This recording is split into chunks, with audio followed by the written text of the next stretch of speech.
Lihim ng liham.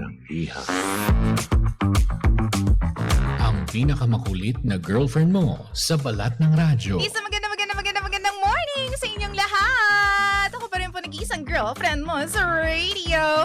My name is Lindsay. Makulit pero may puso, handang makinig sa mga kwento mo. Alam mo, feeling ko kailangan mo na siyang iwan kasi it doesn't make sense. Ang kwento sa lihim ng liham.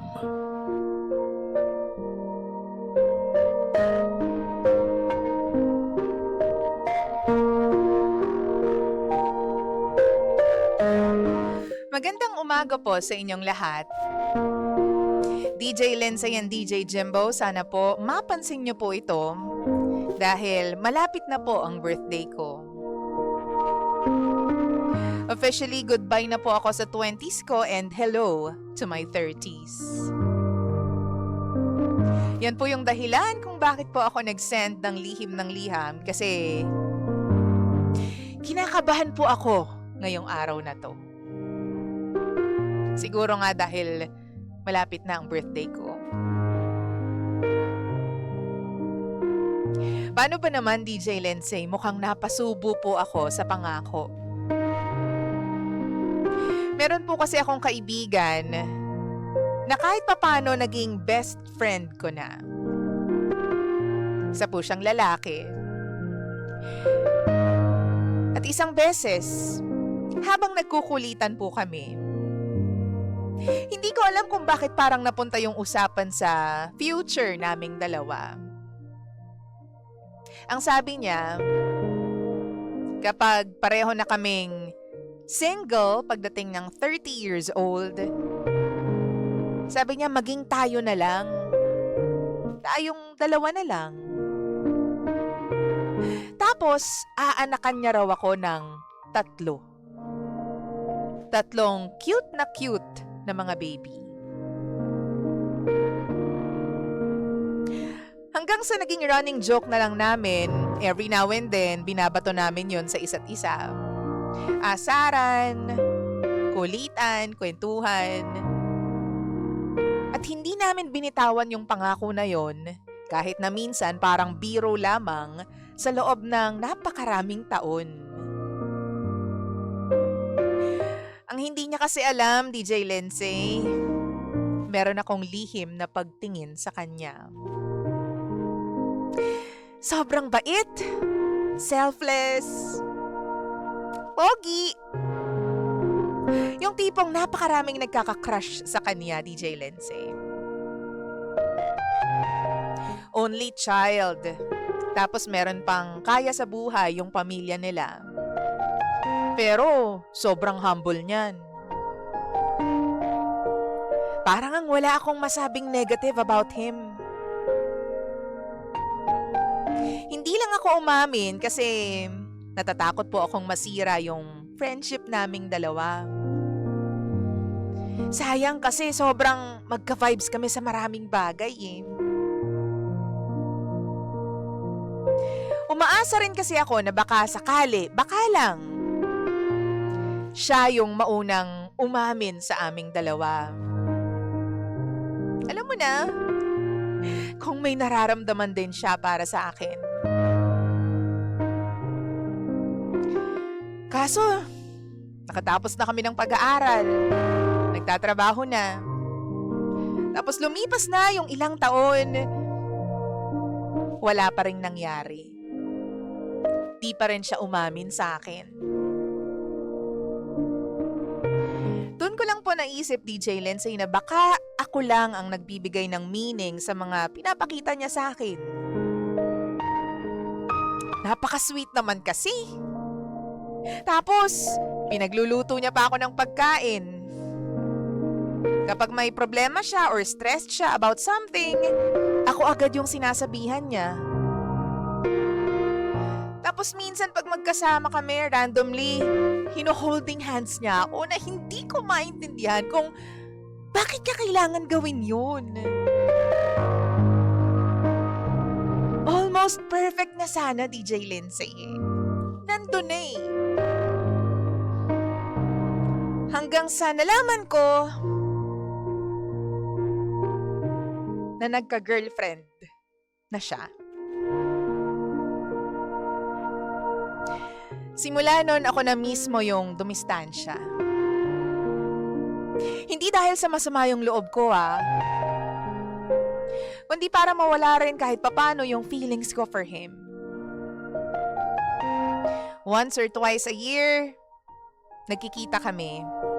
Kasama naman yung buong barkada, hindi naman date lang.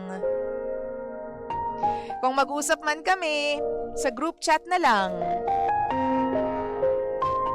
Simula nung nagka-girlfriend siya, DJ Lindsay, nag-focus na lamang ako sa trabaho ko.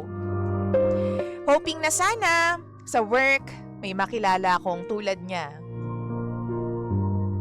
Yung magpapakilig din sa akin. Kasi hanggang ngayon, wala pa rin akong boyfriend. Lagi nga akong tinatanong ng mga kaibigan namin kung kailan daw ba ako mag-aasawa. Ang totoo, nahihiya lang ako aminin sa kanila to. Pero feeling ko kasi, siya na yung naging standard ko. Dapat kaugali niya, kasing sweet niya, dapat medyo kahawig niya. Kilalang kilala niya kasi ako Alam niya lahat, yung ugali ko, yung strengths ko, yung flaws, pati nga yung mga insecurities ko, alam niya rin. Kaya kapag may nanliligaw sa akin, parang hindi ko maiwasan na ikumpara sa kanya yung lalaki. Ang hirap kasi maghanap ng katulad niya, DJ Lindsay. Sa totoo lang. Last year, nalaman ko, hiwalay na sila ng GF niya. Nung naghiwalay sila, tinawagan niya ako. Kasi nga, ako lang naman yung single sa circle namin Plus, ako rin yung laging available kapag gusto niyang lumabas or gusto niya ng kausap. Simula nun, nung nawalan siya ng GF, palagi na ulit kaming magkasama. Nagbabar, kumakain together. Nung one time uminom kami, konti lang naman. Bigla niya ba naman akong tinanong? Sabi niya sa akin, "Uy, malapit ka na mag-30. Ready ka na bang magkaanak?" Biglang pumalakpak yung tenga ko, DJ Lindsay. Hindi ko talaga alam kung anong gagawin ko nun. Pero kunwari, natawa lang ako. Hindi ako nagpahalata. Tapos sabi ko sa kanya, "Bakit mo naman nasabi yan?" Ngumiti lang siya sa akin. Tapos sabi niya, "Ay, wala naman. Nakalimutan na yung pangako,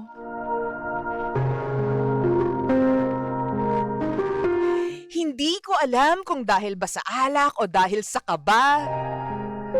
Pero DJ Lindsay, bigla akong nahilo. Kaya pumikit na muna ako nung time na yun. Kasi parang sasabog din yung dibdib ko Pero alam mo, hindi na natuloy yung usapan namin. Tapos nag-change topic na kaming dalawa. Hanggang ngayon, hindi na ulit namin nabanggit yon sa isa't isa. Hindi ko rin naman kayang i-open up sa kanya kasi nahihiya talaga ako. Baka naman kasi biro lang talaga yon. Baka yun lang yon para sa kanya. Biro, joke. At kung sakaling seryoso man siya, natatakot akong isipin na baka gusto niya lang mag-settle dahil tumatanda na kami. Tapos baka mamaya wala na siyang choice. Ayoko namang maging option lang dahil convenient ako para sa kanya. Ang gusto ko po, piliin niya ako dahil ako talaga yung gusto niya. Kaya ayun. DJ Lindsay, DJ Jimbo, happy birthday to me talaga. At sana happy talaga yung birthday ko na darating. Hindi pa rin niya ako binabati ng advance happy birthday hanggang ngayon. At hindi ko talaga maintindihan.